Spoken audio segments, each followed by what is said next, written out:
Hello and welcome back to Brewer's Bastion, your weekly stop for homebrew and sometimes other D&D material. This week is one of those sometimes other weeks. We are diving in to some new official material.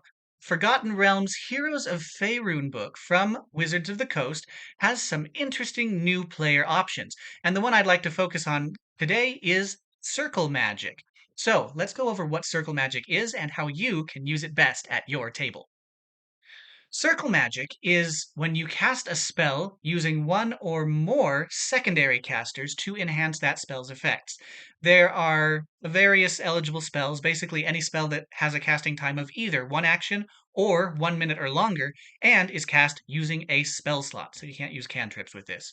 So you can use this circle magic on any of those spells, and circle magic has various effects.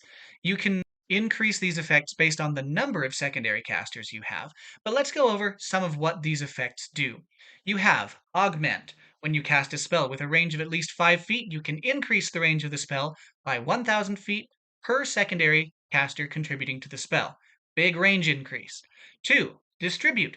When you cast a spell that requires concentration, you can distribute that concentration amongst all of the secondary casters, meaning that all of those casters have to lose their concentration on the spell before the spell ends. Pretty useful. Next, expand. When you cast a spell with an area of effect, you can increase the dimensions of that AoE by 10 feet per secondary caster. So if you've got a fireball, you can increase that radius by 10 feet. If you've got a lightning bolt, you can increase the line from a 5-foot line to a 15-foot line, or from a 300-foot line to a 310-foot line. Note that the first option is usually the best. So, expand, very useful. Note that for expand, you do have to have every secondary caster expend a spell slot. Doesn't have to be the same level as the spell you're casting, but every secondary caster does have to expend one spell slot of their choice. Prolong is the next option. When you cast a spell with the duration of 1 minute or longer, you increase the duration based on the number of secondary casters. 1 to 3 secondary casters mean the duration is 1 hour. 4 to 6, 8 hours. 7 or more, 24 hours. So, big duration increases on this. Again, Prolong is going to require a spell slot by every secondary caster.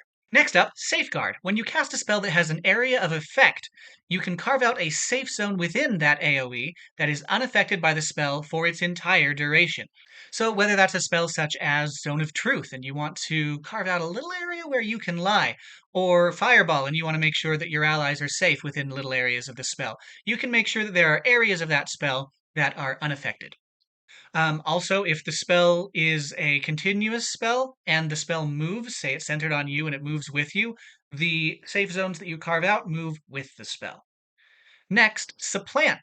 When you cast a spell that requires a material component, every secondary caster that you add to the spell's casting decreases the material component cost by 50 gold pieces.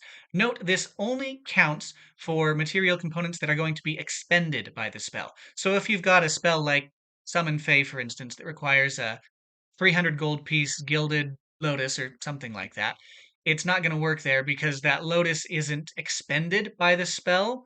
So you will still need that same material component. But if you have expendable material components, such as in Find Familiar, for instance, you can cast that spell without expending those material components, decreasing it by 50 gold pieces per secondary caster. So, useful little way to do that. Supplant also requires an extra spell slot by every single person who is helping to cast the spell. And there you go. That is how circle magic works. So lots of cool options here, lots of awesome things that you can probably do. So for today, for the rest of the day, I'm going to go through a list that I've made of some of the best spells that you can use for your circle magic features. So without further ado, here is a list of some of the best spells to use. I'll put this up on screen. I'm not going to go over every single one of these, but you'll get the general idea after I go through 2 or 3 of them of about the way that I'm thinking I might suggest using these spells. So let's start at the top with Bless. Bless is an awesome level 1 cleric spell that really benefits from the prolonged circle casting option. If you have one additional caster, this 1 minute spell that gives you and up to 3 allies an extra d4 on your attack rolls and saving throws all of a sudden lasts an hour instead. If you're in the middle of a dungeon and there's a lot of combat, that means you're not wasting your time setting up this spell every turn. You're not expending additional spell slots to do it, even though you do require one of your allies to spend one spell slot for that extra hour. And action economy is really important in D&D. If you're not spending the turn to set up this spell, all of a sudden you can spend your turn doing other things. So, very, very useful. And if you have 4 or more secondary casters, all of a sudden this goes up from a 1 hour spell to an 8 hour spell, which means that you can probably manage close to an entire adventuring day's worth of usefulness out of this spell, as long as you have 4 allies that are willing to expend a spell slot for this. Not always guaranteed for sure, but something to keep in mind. Next, let's talk about a very interesting way of using this with the Compelled Duel spell. This is going to be a bit of an edge case, not going to be used very often, but I wanted to give it as an example of some of the really creative stuff that you can do with these circle spells. Compelled Duel says you try to compel a creature into a duel. One creature within range makes a wisdom save. On a fail, it has disadvantage on attack rolls against creatures other than you, and it can't willingly move to a space that's more than 30 feet away from you. The spell ends if you make an attack roll against a creature other than the target, if you cast a spell on an enemy other than the target, if an ally of yours damages the target, or if you end your turn more than 30 feet away. So, at first you look at this spell and you think, well, why? I'm not seeing it, right? There's not a lot of good stuff you can do with this, right? Well, what if you have a prisoner? If you've captured somebody, but you don't have a particularly great system of, keeping them locked up, something like that. Or you're worried that they might escape during the night when you and all of your allies need to take some well needed rest. Or when the person with a really, really low perception check is on watch. Cast Compelled Duel before you go to sleep that night. Increase the duration by 8 hours using 4 secondary casters, and all of a sudden, they can't move more than 30 feet away from you, as long as they fail the wisdom saving throw. Weird. So they could try to attack you, but then you'd know that they have escaped or have been released from their bonds, that sort of thing. Keeping this spell up means that they cannot move more than 30 feet away from you as long as you have not voluntarily moved that far away from them. Really interesting edge use of this spell, but just an example of some of the interesting and creative things that you can do with circle casting. Next up, Find Familiar. I have to admit, as I was looking through spells for all of the options here, I did not realize until I looked at this spell that it actually has material components. Burning incense, worth 10 gold pieces, which the spell consumes. I think myself and most of my D&D groups have been ignoring that material cost for I don't even know how many years. So anyway, there's a material cost to Find Familiar, turns out. But now that you have circle spells, you can just ignore that material cost by using the supplant ability, as long as you have somebody who's willing to throw in a spell slot so that you can have your familiar. Next up, let's talk about sleep. Sleep is an enchantment spell, which says that each creature of your choice within a 5-foot radius sphere centered on a point you choose within range, and the range is 60 feet, needs to succeed on a wisdom save or have the incapacitated condition until the end of its next turn, at which point it needs to repeat the save. If the target fails the second save, it becomes unconscious. The spell ends on a target if it takes damage, or someone within 5 feet of it takes an action to shake it out of the spell's effect. So sleep really, really benefits from the expand ability. You change this 5-foot radius sphere, which only covers a small area, to a 15-foot radius sphere, or with 2 secondary casters, a 25-foot radius sphere, etc., etc. You can incapacitate massive swaths of a battlefield with only 2 or 3 additional casters, and that is exceptionally useful. And you're going to be able to set up some nasty shenanigans against your enemies before they wake up, probably just taking down one at a time really, really hard. Pretty nasty. So, sleep is an excellent option for expand. All right, let's go on to second level. Here, we're going to cover one of my favorite spells for the distribute ability, which distributes your concentration amongst various casters. We've probably already seen a number of people talk about how nasty heat metal can be on a druid who casts the spell, shapeshifts into something that can burrow or fly, and then just leaves, unable to be targeted by the opponent. Really nasty, really scary because it is hard to get out of armor. But what if this was done by a team of druids. One, two, maybe even three secondary casters that are all concentrating on the spell. All of a sudden, no matter what shenanigans your enemies manage to find to get to the one druid that is hiding in some way, still doesn't matter because the rest of the druids are still concentrating on the spell. That is terrifying. So, heat metal, great option for distributing. An additional excellent option for the augment feature, that one that expands your range, are enchantment spells, such as Crown of Madness. Crown of Madness says that one creature you can see within range has to make a wisdom saving throw or be charmed for the duration of the spell, which is 1 minute. The creature succeeds automatically if it isn't a humanoid, so this has to target a humanoid. A spectral crown appears on its head, and it must use its action before moving on each of its turns to make a melee attack against a creature other than itself that you mentally choose. It can act normally on its turn if you choose no creature or if no creature is within reach, and the creature repeats the save at the end of each of its turns, ending the spell on a success. So it can end pretty quickly, but this is a way to sow some massive chaos from a very safe distance if you augment the spell. Grab two secondary casters to augment it, and all of a sudden, as long as you've got a good enough spyglass and can see them from 2,000 feet away, you cast this spell, cause some random person to start attacking their allies, and cause mass mayhem. Great for, I don't know, framing people, for instance, or great for causing a scene if you need an operative nearby to be able to bypass the guard station or something like that. Very, very useful. Third level is where things get really, really nasty, though. There's a lot of spectacular third level spells, and I'll go through a few of them. Most of them using the prolong feature, because that prolong is just really, really good. First, Aura of Vitality. This is a third level spell that says an aura radiates from you in a 30-foot emanation for the duration. When you create the aura, and at the start of each of your turns while it persists, you can restore 2d6 hit points to one creature in the aura. So, 2d6 hit points, not a ton, but every single turn, without expending your action, you are healing somebody. If you cast this with the prolonged feature, instead of lasting only 1 minute, it can last an hour, or, what I would suggest, find a way to make it last 8 hours. That's a full adventuring day of every single turn you start healing 2d6 damage from some ally or from yourself. Short rests, who needs them?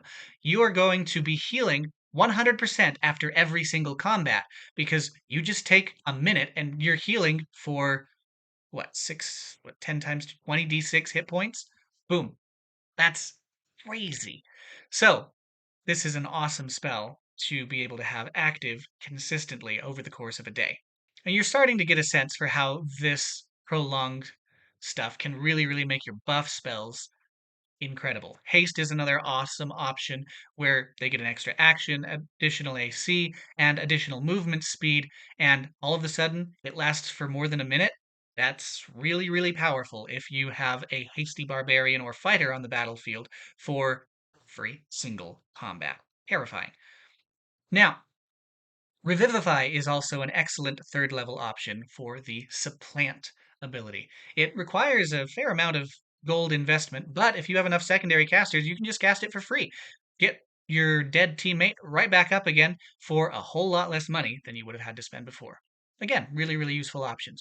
So you're starting to see kind of the basics of how this works now with these first, second, third level spells. The same thing goes for fourth, fifth, sixth, all the way up to level 9 spells. This is about how your circle magic is going to be working.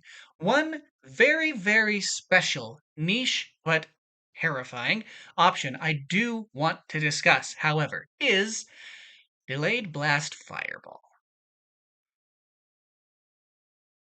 This spell says a beam of yellow light flashes from you, then condenses at a chosen point within range as a glowing bead for the duration. When the spell ends, the bead explodes, and each creature in a 20-foot radius sphere centered on that point makes a dex save, taking fire damage equal to the total accumulated damage on a failed save or half as much on a success. The initial base damage is 12d6, and it increases by 1d6 whenever your turn ends and the spell has not ended. Remember, a turn in D&D is 6 seconds long. This spell usually lasts 1 minute. So your maximum damage that you can get from this spell normally, 22d6 damage. Still pretty powerful. However, let's say you cast Prolong on this spell with only one additional spellcaster. All of a sudden, this spell lasts an hour, not a minute. Do you know how many rounds are in an hour? With 6 seconds per round, that means 10 rounds per minute, which means 600 rounds per hour. 600! That's crazy. Let me read the rest of the spell so we get a sense for what's going on here. If a creature touches the glowing bead before the spell ends, it has to make a dex save. On a failed save, the spell ends and the bead explodes. On a successful save, the creature can throw the bead up to 40 feet. And if the thrown bead enters a creature's space or collides with a solid object, the spell ends and the bead explodes. So, you buff up your rogue, who has an awesome dexterity saving throw anyway. He grabs the bead. Just carry it around for a little while. Say 30 minutes. Keep it safe so it doesn't explode on you at the end of the spell. But 30 minutes later, this incredibly powerful, prolonged, delayed blast fireball deals an average of more than 1,000 damage. That is nuts. I mean, even if they succeed the saving throw, they're taking half of an average of 1,000 damage. It's going to destroy anything that has hit points, as long as it doesn't have immunity to fire damage. Heck, resistance even isn't going to help it very much. That's still close to 250 damage on a successful save with resistance. That is terrifying. Honestly, I think Wizards just kind of forgot about this spell when they made Circle Magic. It's just nutty. Now, of course, there is an alternate interpretation of this spell, right? So let me read that last line again. If a creature touches the glowing bead before the spell ends, the creature makes a dexterity saving throw. On a failed save, the spell ends. On a successful save, the creature can throw the bead up to 40 feet. Some readings of that spell might say it's right when they make that dex save that they can choose to throw it up to 40 feet. So in that case, yeah, you don't actually wind up having the ability to carry this thing around with you and make it mobile, so to speak.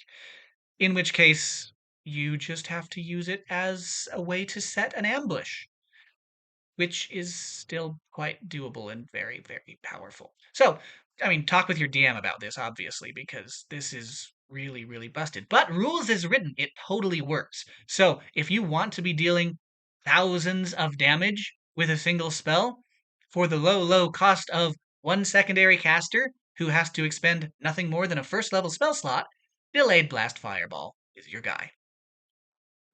And I think we're going to end it there. That's probably our best spot to call it.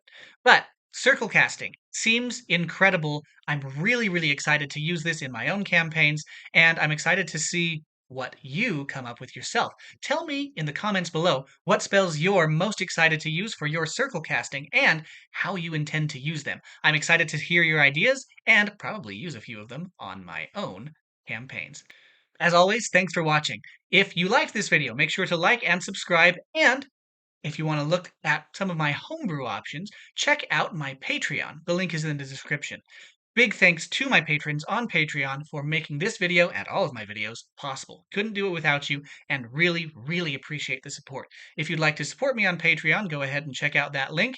It makes a big difference. Thanks in advance, and until next time, may your wit be as sharp as your sword.